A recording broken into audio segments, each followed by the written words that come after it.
अस्सलाम वालेकुम friends, welcome to my channel Ambariyana foodies. आज मैं अपनी प्यारी प्यारी बहनों के साथ बहुत ही मज़े के, बहुत ही फ्लफ़ी और सॉफ्ट नरम बेकरी जैसे चॉकलेट डोनट्स की रेसिपी शेयर करने वाली हूँ, जो कि बहुत ही ज़्यादा मज़े के बनकर रेडी होते हैं। जैसे कि आजकल अभी समर वेकेशंस चल रही हैं, तो बच्चे घर में ही होते हैं, तो उनकी मोस्ट डिमांड होती है, मोस्ट फेवरेट होते हैं चॉकलेट डोनट्स। ये देखें, आप इसकी लुक चेक करें, ये कितने नरम, सॉफ्ट और फ्लफ़ी, बहुत ही ज़्यादा फ्लफ़ी से बनकर रेडी होते हैं। मैं आपको तोड़ के चेक करवाती हूँ। इसका जो अंदर से जाला होता है ना, वो बहुत ही आला होता है। ये देखिए, आप कैप्चर कर रहे हो, अगर शायद मेरा कैमरा इतना अच्छे से कैप्चर नहीं कर रहा है। ये देखिए, मैं आपको प्रेस करके भी दिखाती हूँ, ये कितने नरम और सॉफ्ट है। इसका टेस्ट बहुत आला होगा। ये देखिए, बिल्कुल बेकरी स्टाइल में। इसके लिए आपने क्या करना है, वीडियो को फुल वॉच करना है, स्किप नहीं करना। और अगर वीडियो अच्छी लगी तो चैनल को लाइक एंड सब्सक्राइब लाजमी कर दीजिएगा। आ जाते हैं फिर रेसिपी की तरफ। सबसे पहले जी, ये मेजरिंग कप, अगर आपके पास स्केल नहीं है तो आप ये ज़रूर परचेज़ कर लें। इसे बेकिंग करना बहुत ईजी होता है और परफेक्ट भी बनती है। फिर आ जाते हैं डोनट्स की रेसिपी की तरफ। इसके लिए मैंने नी गर्म दूध लिया है 1/4 कप, साथ ही डाल दूंगी इंस्टेंट ईस्ट 1 टेबलस्पून और 1 टेबलस्पून ही पिसी हुई चीनी। इसको अच्छे से आपने विस्क करना है हैंड विस्कर के साथ, और आपने इसको रेस्ट देनी है, कवर करके रख देना है 10 से 15 मिनट के लिए, ताकि ईस्ट अच्छे से राइस हो जाए। दूसरी तरफ एक बॉल में लिए हैं 2 कप मैदे के, साथ ही हाफ कप पिसी हुई चीनी का, एक अंडा रूम टेम्परेचर का होना चाहिए, फ्रिज वाला नहीं होना चाहिए। इसमें आपने डालना है जो इंस्टेंट ईस्ट का हमने मिक्सचर बना के रखा था ना, ये देखिए कितनी अच्छे से राइस हो चुकी थी, वो मिक्सचर अब इसमें ऐड कर देना है। साथ ही इसमें मैं डालूंगी हाफ कप नीम गर्म दूध का, साथ ही जाएगा 3 टेबलस्पून बटर का। अगर आपके पास बटर अवेलेबल नहीं है तो आपने इसमें 4 टेबलस्पून ऑयल का डाल के आपने इसको हैंड विस्कर के साथ अच्छे से मिक्स कर लेना है।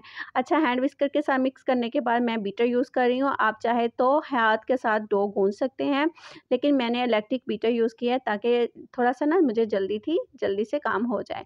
इसको मैंने तकरीबन हार्डली कोई 5 से 6 मिनट डो को गूंदा है। डो जो है वो अच्छे से गूंथ चुकी थी। अगर आप हाथ के साथ डो गूंद रहे हैं तो कम से कम आपने 10 मिनट ज़रूर डो गूंदनी है। डो आपकी बहुत ही नरम और सॉफ्ट सी होनी चाहिए, बहुत हार्ड नहीं आपने गूंदनी है। देखिए इस तरह, अगर हाथों के साथ चिपके तो थोड़ी सी आपने ऑयलिंग करनी है, अदरवाइज़ ये हाथों के साथ इतनी चिपकती नहीं है, क्योंकि हमने ऑयल जो है ऑलरेडी इसमें काफ़ी डाला हुआ है।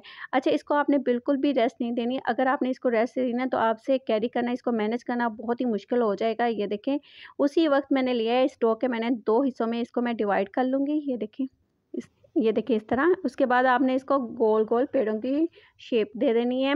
अच्छा, जिनके पास स्पेस ज़्यादा है ना शेल्फ पे, तो वो एक ही मतलब बना के ना उसी की आप रोटी बना सकते हैं, बड़ा सारा सा जो है वो पेड़ा बना सकते हैं। ये देखिए इस तरह करके रोलिंग पिन के साथ आपने काफ़ी बड़ी सी रोटी बना लेनी है। अब बस आपने ध्यान रखना है कि जो आपकी रोटी की मोटाई है ना, वो तकरीबन कम से कम हाफ इंच लाजमी होनी चाहिए। इससे ज़्यादा आपने इसको पतला नहीं करना, वरना आपके जो डोनट्स हैं ना, वो बहुत ज़्यादा थिन से बनेंगे, वो प्रोफेशनल नहीं बनेंगे। ये है जी बटर पेपर, इसको मैंने स्क्वायर शेप में कट कर लिया था। ये देखिए इस तरह सिंपल इसको कट किया है, इसको साइड पे रखते हैं। और ये है जी ग्लास, कोई भी स्टील का ग्लास ले लें या कोई कटर ले लें, जो भी आपके पास अवेलेबल है। इस तरह करके आपने ये देखें सेम साइज़ में जो है वो डोनट्स को शेप दे लेनी है। इससे ये है कि आपके जो डोनट जो हैं वो सेम साइज़ में बनेंगे, बहुत ही परफेक्ट बनेंगे। और सेंटर से जो कट्स हैं ना, वो मैं लगा रही हूँ नोज़ल के साथ। अगर आपके पास नोज़ल नहीं है ना, तो आप बोतल का जो कैप होता है ना, उसके साथ भी आप इस तरह निशान लगा सकते हैं। इस तरह करके आपने बटर पेपर के ऊपर रख के सेट कर देना है। ये देखिए इस तरह। ये देखें, दूसरे को भी इसी तरह मैंने निकाल लिया था। डो को करते हैं साइड पे, इसकी दोबारा से इसको ज़ाया नहीं करना, आपने इसकी अगेन रोटी बना लेनी है। ये देखें, फिर मैंने इस तरह निशान लगाया है। ये देखिए इस तरह। इसी तरह सेम मेथड से आपने सारे डोनट्स जो है वो रेडी कर लेने हैं। ये देखिए कितने सारे डोनट्स जो है रेडी हो गए हैं। अब मैं इसको रेस्ट दूंगी तकरीबन 15 से 20 मिनट के लिए, ये ताकि अच्छे से जो है वो फूल जाए। 15 से 20 मिनट हो चुके हैं। ये देखें कितने अच्छे से जो है वो डोनट्स हमारे फूल चुके हैं, बहुत अच्छे से जो है वो राइस हुए हैं। मैं आपको क्लोज़अप करके दिखाती हूँ। ये देखें, इसका साइज़ देखें, ये डबल हो चुका है। इसीलिए मैंने आपको कहा था कम से कम आपने डो की जो मोटाई है ना, वो आपने हाफ इंच लाज़मी रखनी है। उससे ये है कि बहुत ही प्रोफेशनल जो है स्टाइल में हमारे डोनट्स जो है बनेंगे। आ जाते हैं फ्राई की तरफ। अच्छा, फ्राई का भी एक इसका मेथड है कि आपने इसको बहुत ज़्यादा गरम ऑयल में फ्राई नहीं करना। आपने इसको दम वाली फ्लेम से थोड़ी सी हाई फ्लेम पे करना है, मतलब मीडियम से कम होनी चाहिए। स्लो फ्लेम पे आपने इसको फ्राई करना है, वरना इसका कलर जो है वो बहुत ज़्यादा डार्क आ जाएगा। बस आपने इसको ध्यान रखना है। बटर पेपर के साथ ही हमने इसको फ्राई करना है। सिंपली हमने इसको हल्का सा फ्राई करेंगे ना, तो ये बटर पेपर जो है वो आसानी के साथ जो है वो उतर जाएगा, रिमूव हो जाएगा।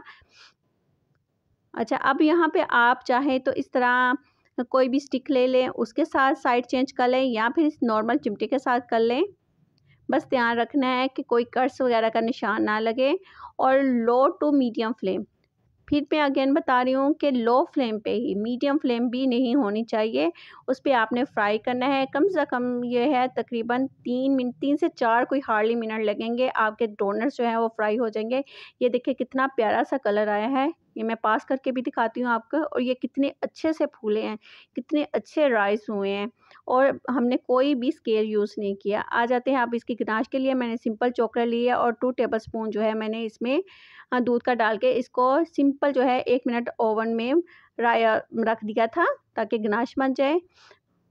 डोनट्स हमारे ठंडे हो चुके थे। हमेशा जब भी आपने इसके ऊपर गनाश लगानी है ना, तो इसको ठंडा ज़रूर करना है, ठीक है।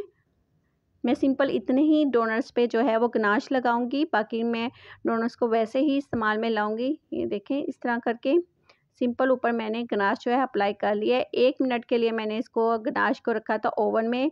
मैंने चॉकलेट ली थी, कोई डेयरी मिल्क की या डार्क चॉकलेट जो भी आपके पास अवेलेबल है वो डालें, और 2 टेबलस्पून दूध का डालें, या फिर क्रीम भी ऐड करके आप इसको माइक्रोवेव में गर्म करें। अगर माइक्रोवेव नहीं है तो डबल बॉयल मेथड से आप इसको मेल्ट कर सकते हैं, और ऊपर से गार्निश कर लें। ये देखें मैंने सिंपल स्प्रिंकल्स के साथ और चॉकलेट चिप्स के साथ ये ठंडे हो चुके हैं। जो हमने गनाश ऊपर लगाई थी वो भी फिक्स हो चुकी है। ठंडा होने के बाद जो गनाश होती है ना चॉकलेट की, वो तब फिक्स होती है।